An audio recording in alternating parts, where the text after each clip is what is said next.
Follow Paddy Power on Snapchat. The username is @ThePaddyPower, and we promise there won't be any boring snaps about gigs, the weather, or the gym. Hi everyone, welcome along to this Golf Postcast. I'm Sam Laurie and I've got the top team on the line, Steve Palmer and Ian McLaughlin. Coming up, we're going to look ahead to the Alfred Dunhill Lynx Championships and also the Safeway Open. But we've got to start with the Ryder Cup and top tipping last week from the lads. Ian, we'll start with you. It couldn't have gone better for you, really. Yeah, it was a great week, professionally and personally, really. 6 selections on the pod, 6 winners. So, yeah, it was one of my best weeks of the year from a punting perspective. Yeah, so obviously delighted. Yeah. And what was the highlight for you? Best moment? The highlight for the moment was probably the Sunday singles when everything kind of meshed perfectly together. Spieth getting beaten by Torbjorn Olesen, JT obviously beating Rory on 18 to land the top American, and then Tony Finau doing us a favour in the top European top combined by obliterating Tommy Fleetwood. And then the draw was perfect with Molinari getting paired with Phil Mickelson. I think he went off 2s on.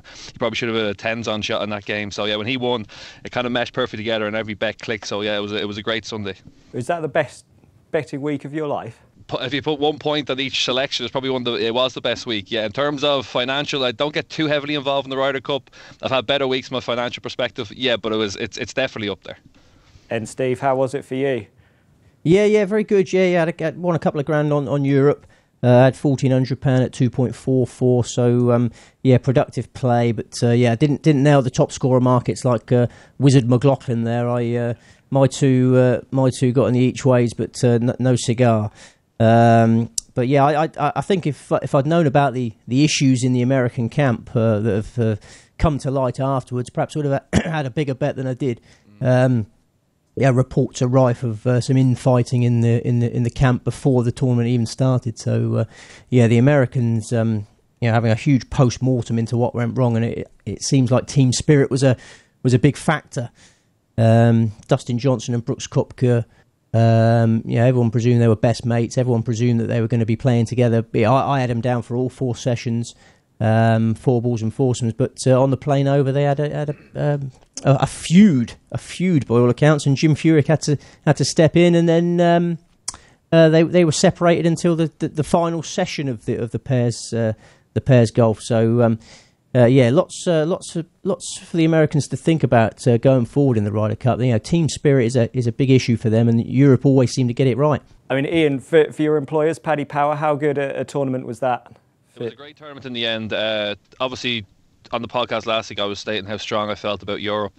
So we took a strong position against the US. We laid them as much as we really could, and we were in a nice position going into Sunday. Obviously, with the 10-6 lead, USA being a big price to turn it around. Obviously that liability grew and grew before the singles started, and we're getting a little bit nervous maybe midway through the day when I think Europe went about 1.3 in the run, and it looked like the first 6 games were all going to go red, and that would have been nervous times. But no, in the end it was a very, very good week for us.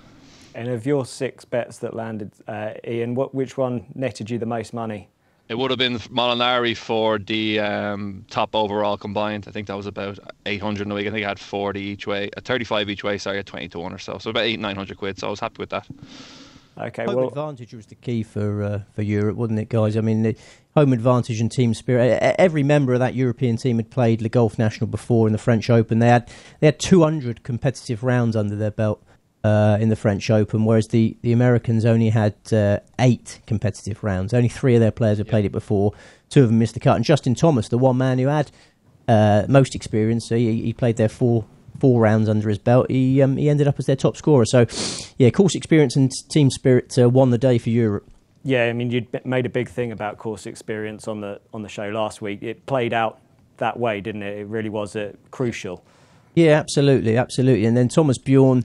He gambled with his opening 4 balls partnerships. I mean, at the time I was thinking, what's he doing? He's putting all the rookies out first, but it turned into an absolute masterstroke because it meant that the 3 experienced campaigners were fresh and firing for the foursomes.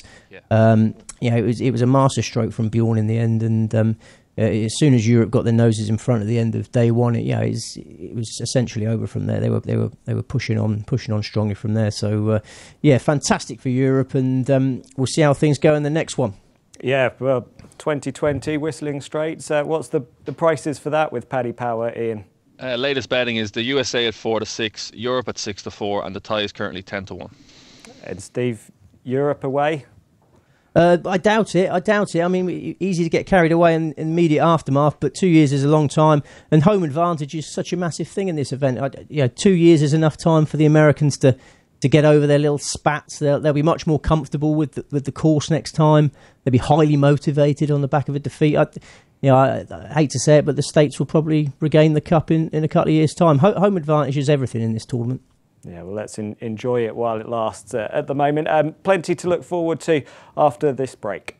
Success ain't earned, it's bought. That's why at Paddy Power, we paid the big bucks for the best tech nerds in the world to develop our new, fastest ever app.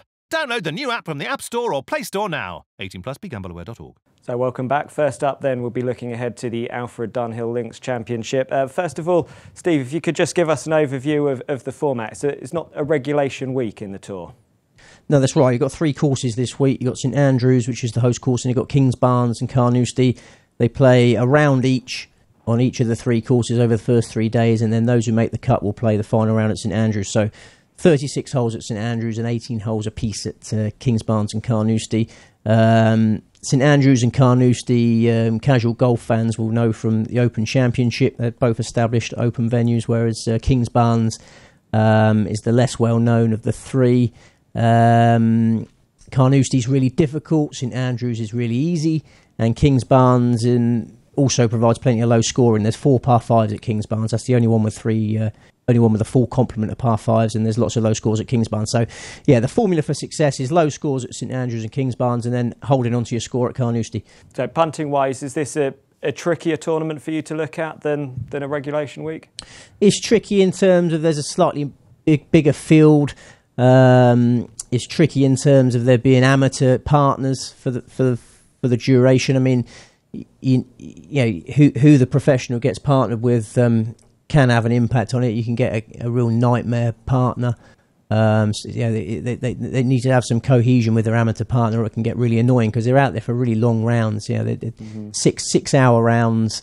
It's going to be cold. It's going to be very windy. It's a real test of mental endurance as well as your golf game.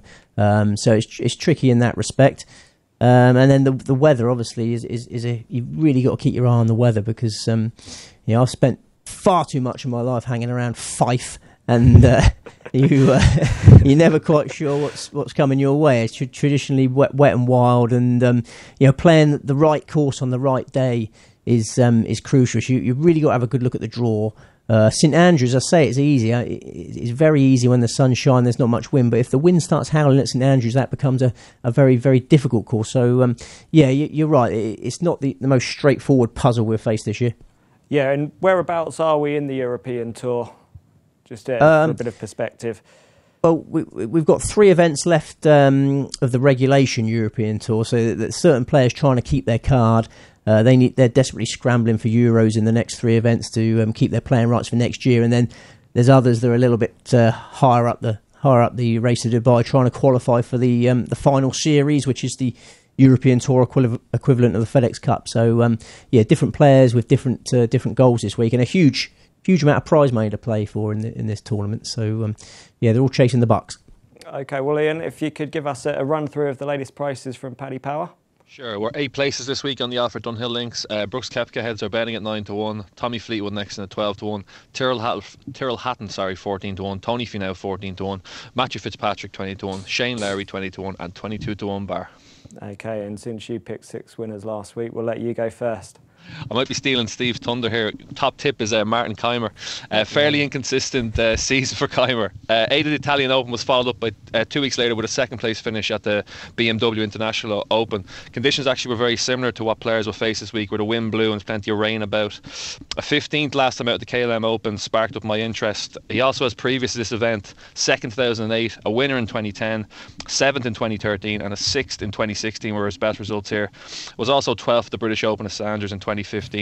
A very classy player in his day, obviously being a 2-time major champion. Also an excellent links player. A top price of 6-6-1 in this calibre field were more than fair, and he's my idea the most likely winner this week. 66-1, and he's also your tip, Steve. Yeah, I love that confidence. The most likely winner. I mean, for the reasons mentioned, I couldn't find the urge to back any of the short prices this week. I mean, Tyrrell Hatton has won this the last 2 years and played like an absolute superman. So Tyrrell Hatton had to be on your radar, but 16-1 was the best price available. So very off-putting price.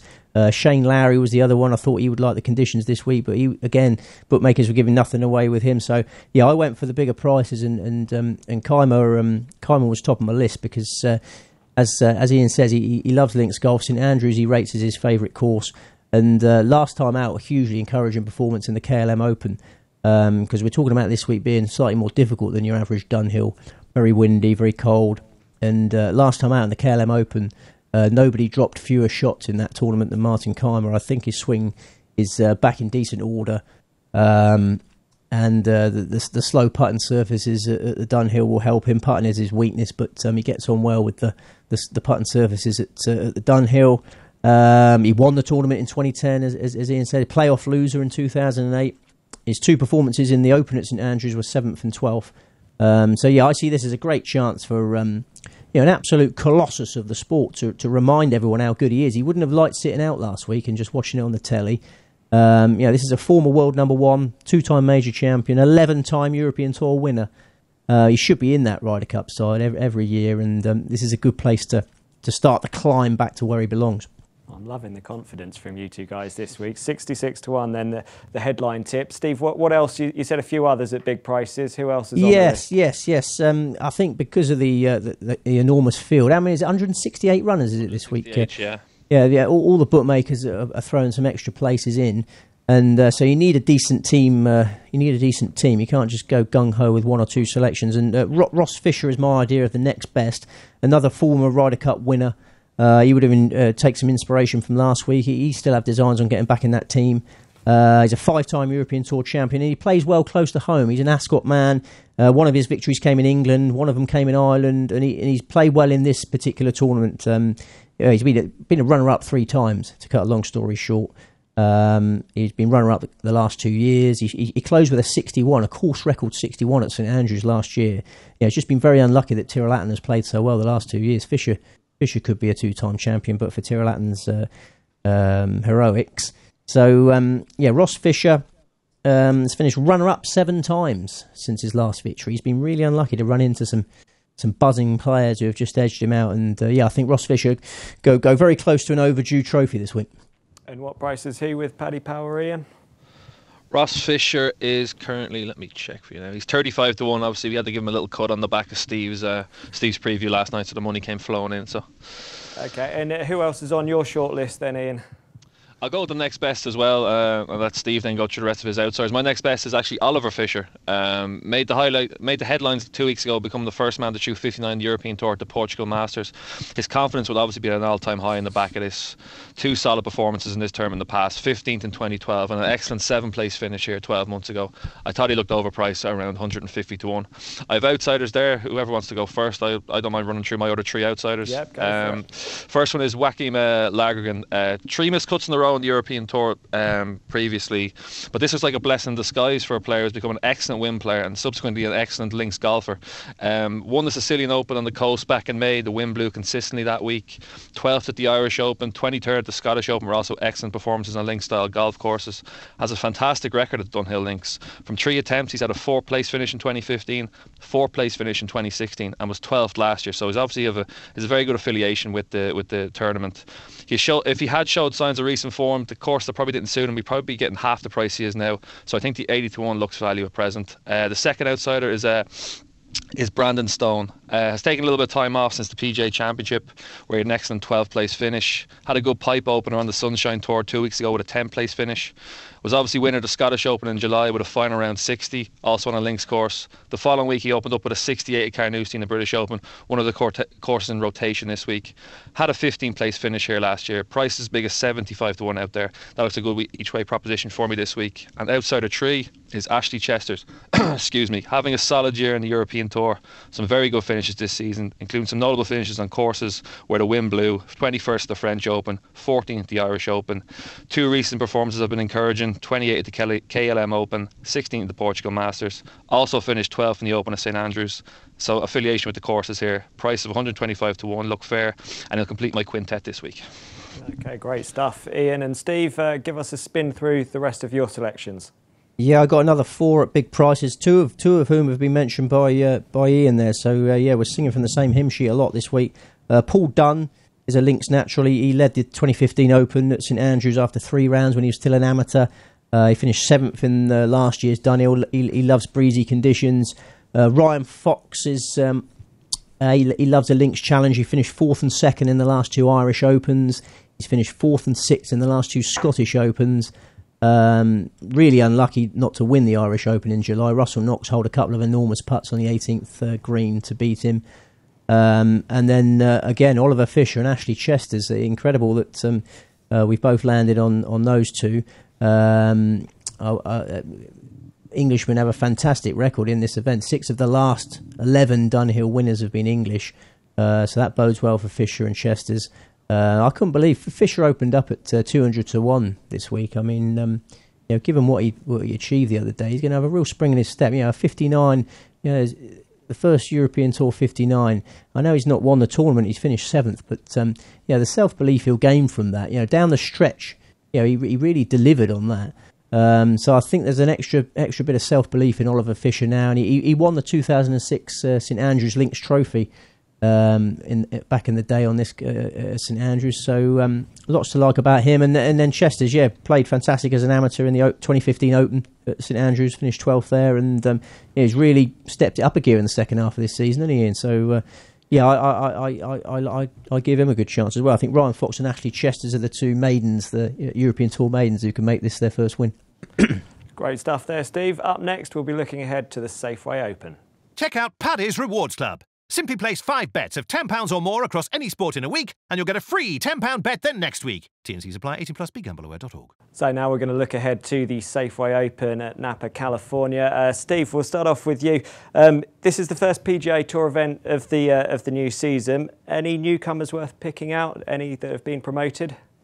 Yeah, absolutely. Yeah, most of them are playing. The 2 I like most from the Web.com tour are Cameron Champ and Sam Burns. I think they're 2 young, powerful players with extremely bright futures, and they're both playing this week. But I'm not backing them. There's others I prefer this week, but I think Champ and Burns are players to keep an eye on for future weeks. And Ian, any newcomers on your radar as well? Yeah, I'd agree. I think we've both mentioned the past, Sam Burns and Cameron Champ. I think another one to add there is Sung Jae Im. Much like Steve, I won't be backing them this week. Obviously, I have a close eye on them for future weeks as the PGA Tour progresses into the fall series.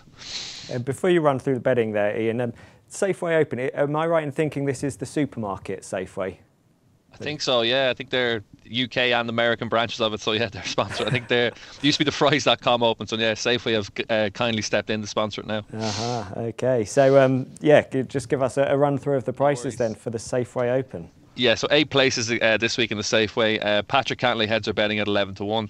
Brant Snedeker 18 to 1. Ryan Moore 20 to 1. Phil Mickelson 22 to 1. Emiliano Grillo 22 to 1. Joaquin Niemann 25 to 1 and 28 to 1 bar. And once again, you can go first. Headline selection, please. Top tip is Emiliano Grillo. It's becoming a staple in the top 50, 60 in the world rankings. An elite ball striker who just needs a decent week in the greens to contend in most tournaments that he plays. Didn't make the Tour Championship, but in the playoffs had a very good 7th place finish at the Dell Technologies. Has a good affiliation with Silverado, winner here in 2015, and backed it up performance with 2 top 30 finishes at 25 to 1. Again, he looks the most likely winner to me this week. And for you, Steve? Patrick Rodgers, first tournament of the new season. It's time for Patrick Rodgers to realise his potential. I mean, I've been following Patrick Rodgers since day one. Ever since he matched the wins record of Tiger Woods at Stanford University. He won 11 times at Stanford University. Everyone's thinking, this is the new Tiger Woods. He's a former world #1 amateur. But it's taken, it hasn't happened yet. He's yet to get off the mark on the US Tour. He's won on the Web.com Tour in 2015. He's finished runner-up twice on the US Tour, but he hasn't delivered that maiden victory yet. But he's still only 26 years old. And he's comfortable in California. This event's in California. Rodgers got a good record in California. He's played well at this particular course. He finished 6th in 2015. So we know he acts at Silverado. And he's had a decent 2018. He did actually qualify for the FedEx Cup playoffs, but he turned down his spot in the tournament, the first event of the playoffs. He turned it down to attend a family wedding. So he signed off at the Wyndham Championship, closed with a 66 there. I think he's too talented to remain a maiden for much longer. I think, and this looks an ideal opportunity. So, yeah, Patrick Rodgers is going to win. And you mentioned course form there, Steve. Is that important here at Silverado? Yeah, it's been used from 2014 onwards. It's an unusual course in that some holes are very different to others. You've got some really wide fairways and some really tight fairways. Lots of juicy rough, quite pacey. Classic California conditions this week. The sun will be shining throughout. But yeah, I definitely want players that have course form this week. And Patrick Rodgers fits the bill, and so do my other 3 selections. Okay, well, let's spin through them. Who are the other 3? Well, Emiliano Grillo. I'm loving the unity between our Irish office and the English one today. I don't know what I can add about Emiliano Grillo. He's a bit similar to Rodgers in that he's a class act. They're the same age, 26 years old. Both got huge ability, but are yet to really fill their mantelpiece with trophies. But Grillo, crucially, has obviously won on this course. 2015 was his maiden victory. And he's played decently this season in better events than this one. He was 3rd in the Houston Open in April, 9th at Quail Hollow, 3rd at Colonial, 7th in the Dell Technologies Championship. I think Grillo is a class act and a big fish in a small pond this week. And then my other 2, Sang-Moon Bae, fantastic story. I'm so pleased for Sang-Moon Bae. You had to feel sorry for Sang-Moon Bae. His career was at an absolute peak. He'd got two US Tour titles under his belt. He'd just played in the President's Cup, and then he was forced to do 2 years of military service for career. So he's returned to action, and inevitably the 2 years of rust took a long time to fall off. But fortunately, he's got his game back in order now, and he won on the Web.com tour last time out. He's found some form on the Web.com tour, and now he's going back to a course where he's won before. He won this tournament in 2014. Yeah, I give Bae a very good chance of continuing the momentum he's built up on the Web.com tour there. And the final one is Michael Kim. Michael Kim opened up at 200 to 1 this week, finished 3rd in the 2016 Safeway, so another one who's proven on the course. Another one with Californian connections. He went to university in California. He's College Player of the Year in 2013. He was another one expected to become a superstar, and it's taken a little while for him to make the impact, but he got his maiden victory just 3 months ago in the John Deere Classic. So and it wasn't just any old maiden victory. He absolutely destroyed the field there. Eight-shot victory. And he's played in some really big events since and not done well. But it's easy to forget how recently he was incredible. So I think at those sort of prices, you're worth taking a chance on someone who's proven on the course and recently played like Superman. Yeah, he's 175 to 1 with Paddy Power. Ian, let's run through your selections. Yeah, so I've one next best and then 2 outsiders. The next best is Luke List. Much like Grillo, List falls into that elite ball striker bracket. Has been threatening to break his maiden tag for a couple of years now. Just needs a decent week in the greens like Grillo. Introduced himself to European golf fans with a 3rd place finish at the Scottish Open before a decent showing at the British Open. 2 appearances at Silverado, 26th in 2016 and 37th in 2017. I thought 51 was disrespectful, and he looks a very solid bet this week. First outsider is Harold Varner III. Yet another ball striker, just needs a decent week in the greens to contend. Had a very good 2018 season. Highlights included 7th at the Players' Championship, 5th at the Greenbrier Classic and 6th at the John Deere Classic, 15th at Silverado in 2016. I thought he was worth a small each way play at around 6 to 1. And the last outsider is Hunter Mahan. Looked to be lost in the golfing wilderness for 2 to 3 years. Looks to be slowly coming back to form, regaining his tour card through the Web.com Tour Finals. 3rd at Silverado in 2014. I had a 13th place finish here last year when his game probably wasn't in great shape. With his game looking to be back in shape and his liking for the course, 100 to 1 looks a bet to me this week. Okay, great stuff. Before we wrap up, let's just get your best bets for the weekend. First of all, Steve. Best bet for the week. If we're absolute certainty, I've got a strong match bet fancy this week. I think Tyrrell Hatton will beat Tommy Fleetwood. There's a few firms putting that in a match bet, but obviously we like to go for things at slightly bigger prices and be more ambitious. And in that spirit, I shall tip the Oliver Fisher and Michael Kim each way double. Brilliant stuff. And for you, Ian? I'll go the Martin Keimer, Emiliano Grillo, each way double. Brilliant. Thanks a lot, lads. Bruce will be back in the hot seat next week. You'll be glad to hear for another Golf Postcast. He'll also be back tomorrow on Thursday for the football show and again on Friday for the racing show when we'll be looking ahead to Arc Weekend at Paris-Longchamp. Until then, if you enjoy these shows, do rate, review and subscribe whatever platform you're listening to us on. Until next time, goodbye. Follow Paddy Power on Snapchat. The username is ThePaddyPower, and we promise there won't be any boring snaps about gigs, the weather or the gym.